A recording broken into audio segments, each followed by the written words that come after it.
Hello बच्चों, देखिए रसायन विज्ञान कक्षा 12 में जो हम चैप्टर पढ़ रहे हैं उपसह संयोजक यौगिक परिचय नामकरण व वर्णन का सिद्धांत।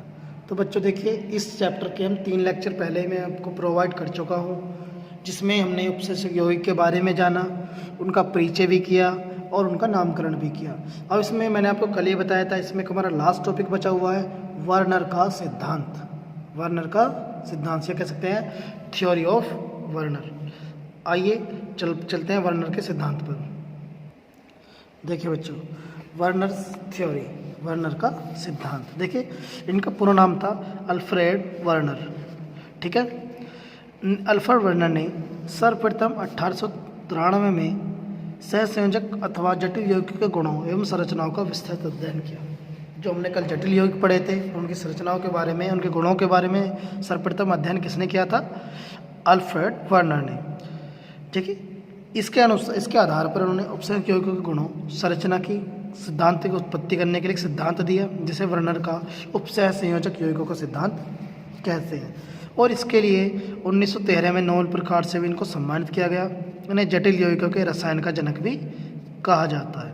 इस सिद्धांत के आधार पर वर्नर ने अनेक सहसंयोजक यौगिकों का निर्माण किया तथा उनकी विशेषता भी बताई। जैसे यहाँ पर नंबर देख सकते हैं, वर्नर के अनुसार इनकी जो विशेषताएं संयुक्ताएं प्रदर्शित करते हैं। प्राथमिक तथा प्रमुख संयोजकता कौन सी होती है? जो देखिए, वर्नर के अनुसार जो हमारे पास जटिल यौगिक होते हैं या उपसंयोजक यौगिक में धातु होते हैं, वो 2 प्रकार की संयोजकताएं प्रदर्शित करते हैं। अब सबसे पहले हम देखिए, हम पढ़ेंगे नंबर 1 प्राथमिक या प्रमुख संयोजकता। उपसह संयोजक यौगिकों में स्थित केंद्रीय धातु परमाणु आयन 2 प्रकार की संयोजकताएं प्रदर्शित करता है। इनकी संतुष्टि से सामान्य कार्बनिक यौगिकों का निर्माण होता है। ये ऋणायनों द्वारा संतुष्ट होती हैं तथा आयनन योग्य होती हैं, अर्थात विलयन में आयन देती है। अगर इनको विलयन में घोला जाता है जटिल यौगिकों को, तो क्या देते हैं? आयन दे देते हैं। इन्हें बिंदुदार रेखा द्वारा प्रदर्शित किया जाता है। जैसा कि मैं आपको अभी आगे बताऊँ किस प्रकार करते हैं। प्राथमिक संयुक्ता से जुड़े ऋणायनों को उपसंयोजक यौगिक में कोष्टक के बाहर रखा जाता है। जो प्राथमिक संयुक्ता से जुड़े हुए ऋणायन होते हैं, उन्हें जो उपसंयोजक परिसर होता है, उपसंयोजक यौगिक होता है, उसे कोष्टक के बाहर रखा जाता है। इस प्रकार ये बाह्यतम क्षेत्र का निर्माण कर देते हैं, आउटर स्फीयर का।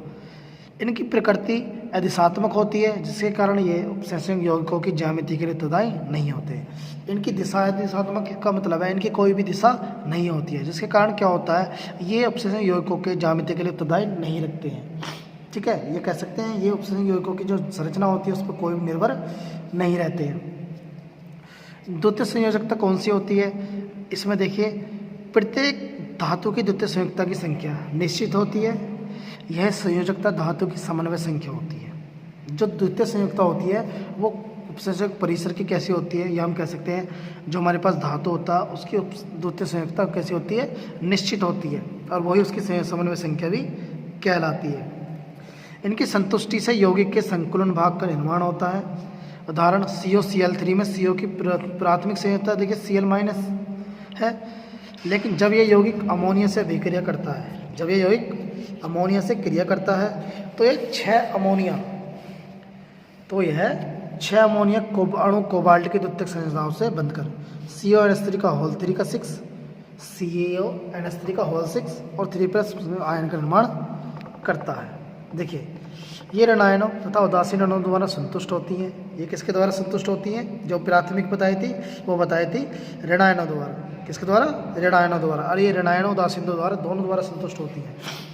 इन्हें देखिए, हम जो बिंदुदार तीर थे रेखा थी उनके द्वारा दर्शाया था। इन्हें सतत रेखा द्वारा, सीधी रेखा द्वारा प्रदर्शित किया जाता है। धातु तथा इसकी द्वितीयक संयोजकता से आवंटित लिगैंडों को सूत्र संकुलन के सूत्र में कोष्टक के अंदर रखा जाता है। इस प्रकार ये भाग उपसंयोजक यौगिक के समन्वय मंडल के अंदर आ जाता है। ठीक है, ये प्राथमिक संयोजकता की अपेक्षा प्रबल आवंटित होते हैं। ये उनसे क्या होते हैं? अधिक प्रबल होते हैं। देखिए, अब नीचे देखिए, नीचे ये दर्शाई गई हैं डॉट डॉट से। देखिए, बिंदुदार रेखा भी और सतत रेखा भी। जो बिंदुदार रेखा है वो उनकी प्राथमिक संयोजकता को प्रदर्शित करती हैं, और जो सतत रेखा है वो उनके द्वितीयक संयोजकता को प्रदर्शित कर रही है। वर्नर सिद्धांत के आधार पर उपसह संयोजक यौगिकों की संरचना। देखिए वर्णन सिद्धांत के आधार पर जो है उपसह संयोजक यौगिकों की संरचना यहाँ पर दिखाई गई है। जैसे COCl3 into CXNS3, COCl3 5NS3 into H2O की संरचना। जैसे देखिए हमें अगर इन्हें लिखते हैं तो कैसे अभी हमने लिखा था इसे COCl3, ठीक है, या हम कह सकते हैं कि CONS3 का होल 6 और बाहर लिख सकते हैं हम Cl3, ठीक है। लेकिन होता क्या है इसमें, होता यह है कि इन्होंने इसके आधार पर ये संरचनाएं प्रदर्शित करी जो आप देख रहे हैं। इन अपसरण यौगिकों में से प्रत्येक में अमोनिया तथा जल के अणु कोबाल्ट की सभी 6 द्वितीयक संरचनाओं को संयोजित कर देते हैं। अतः 3 क्लोरीन परमाणु आयनिक प्रकृति के होंगे, इसलिए COCl3 into 5NS3 into H2O बन जाता है। ठीक है बच्चों, देखिए संरचनाएं आपको दी हुई हैं, संरचना आपको बनानी है। इसमें कुछ एग्जांपल्स दिए हुए हैं, जैसे यहाँ देखिए इनकी संरचना दी है, ये आपको बनानी है। उसके बाद COCl3 इंटू 5NS3 की संरचना दी है, ये आपको बनानी है। और COCl3 इंटू 4NS3 इसकी संरचना आपको बनानी है, ठीक है। इसमें आपको पता भी चलेगा कि किस प्रकार इनके बंध हम बनाए जा सकते हैं, ठीक है। उसके बाद एक और संरचना है, लास्ट है हमारी COCl3 इंटू 3NS3, इसकी भी संरचना आपको बनानी है। और इससे आपको पता चलेगा कि हाँ भाई कि संयोजकता जो होती है या इसकी जो द्वितीय दोनों संयोजकता किस प्रकार प्रदर्शित की जाती है, प्राथमिक संयोजकता और द्वितीयक संयोजकता। अब देखिए वर्नर के सिद्धांत के प्रायोगिक प्रमाण कौन कौन से होते हैं। जैसे AgNO3 विलयन के साथ उपसंयोजक यौगिक की अभिक्रियाता, कि कोई भी अगर उपसंयोजक यौगिक की विलयन की अभिक्रिया कराई जाती है AgNO3 के साथ, तो देखिए क्लोरीन गैस के रूप में अपक्षेपित हो जाता है। जो AgNO3 है वो किस में टूट जाता है, AgCl के रूप में अपक्षेपित हो जाता है। ये देखिए आपको दो रिएक्शन यहाँ पर दर्शाई गई हैं, इनको आपको नोट करना है, ठीक है। उसके बाद अगर HCl व H2SO4 के साथ अभिक्रिया कराई जाती है तो देखिए हम जानते हैं कि HCl अमोनिया के साथ तेज से अभिक्रिया करता है। अमोनियम क्लोराइड के सफ़ेद धूम्र होता है, परंतु इन यौगिकों को HCl के साथ गर्म किया जाता है।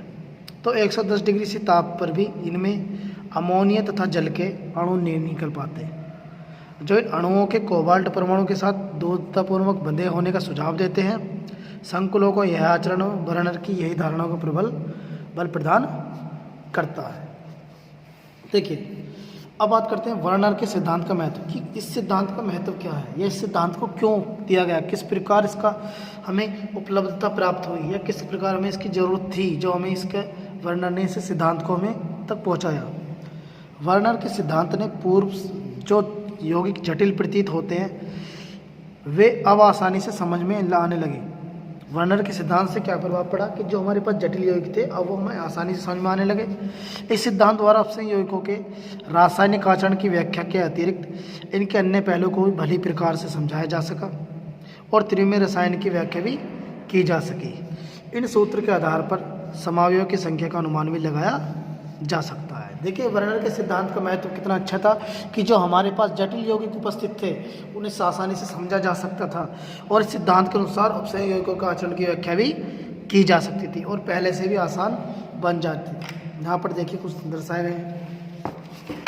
अब बात करते हैं इस चैप्टर के लास्ट टॉपिक की, इसका नाम है प्रभावी परमाणु संख्या नियम, जिसे शॉर्ट फॉर्म बोलते हैं EAN, इफेक्टिव एटॉमिक नंबर।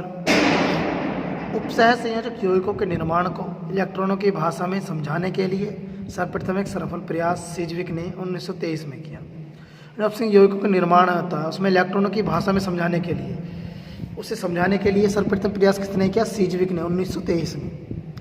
इस प्रकार उन्होंने क्या कहा, एक धातु परमाणु या आयन दाता समूहों के साथ इतनी संख्या में आबंध बनाएगा जिससे संकुलन में धातु के चारों ओर कुल इलेक्ट्रॉनों की संख्या, जिसे प्रभावी परमाणु संख्या कहते हैं। उन्होंने बताया था कि एक धातु परमाणु किसी आयन दाता समूह के साथ जितने भी इलेक्ट्रॉनों की संख्या साथ बंध बनाएगा उसके चारों ओर जो धातु के इलेक्ट्रॉनों की संख्या होगी उसे ही प्रभावी इलेक्ट्रॉन संख्या कहेंगे या प्रभावी परमाणु संख्या कहा जाएगा। आगामी अक्रिय गैस के इलेक्ट्रॉनों को जितने ही हो जाए, जैसे यहाँ पर देखिए फॉर्मूला दिया गया है। यहाँ पर धातु का परमाणु क्रमांक, अगर हमें किसी भी प्रभावी परमाणु क्रमांक किसी का निकालना है तो धातु का जो परमाणु क्रमांक होगा उसमें से धातु की ऑक्सीजन संख्या प्लस 2 गुणा एक घंटीय लिगैंडों की संख्या जो होती है उसको हम जोड़ देना है, इनको माइनस करना है, इनको ऐड कर देना है, तो हमारे पास जो होता है इनकी संख्या निकल के आ जाती है। देखिए नीचे एक एग्जाम्पल भी दिया गया है। CONH3 का होल 6 3+ संकुलन आयन में CO3+ आयन के EN की गणना कीजिए। देखिए यहाँ पर दिखा गया, जैसे CO का परमाणु संख्या होती है 27, परमाणु क्रमांक CO3+ का 3, मतलब इसने किसको दे दिया तो 24 बचेंगे। और NH3 यहाँ पर कितने 6, तो 6 समूह में आए इलेक्ट्रॉन की संख्या कितनी हो जाएगी 12। ठीक, उसके बाद इसमें CO3+ आयन की EN निकालेंगे तो 24+ कितना हो जाएगा 36, 24+ 12 कितना हो जाएगा 36। तो CO से आगने वाले अक्रिय गैस क्रिप्टन की परमाणु संख्या कितनी होती है 36 होती है, जिसके द्वारा इसको प्रदर्शित किया जा रहा है। उसके बाद देखिए बच्चों, आपको इसके दोष पढ़ने हैं और एक लास्ट टॉपिक मैं आपके लिए छोड़ रहा हूँ, इलेक्ट्रॉन नियम। ये बच्चों आपको पढ़ना है और हमारी आज अभी हमारा चैप्टर कंप्लीट हो जाता है। इस यूनिट में हमारे 2 चैप्टर थे, एक चैप्टर आज हम कंप्लीट कर लेते हैं और एक चैप्टर हम कल कंप्लीट करेंगे। अगर इसके किसी भी टॉपिक में किसी को भी कोई प्रॉब्लम आती है तो मुझे कमेंट करें और जल्द से जल्द सभी अपने इसका वर्क कंप्लीट करें और इसे तैयार करें। Thank you.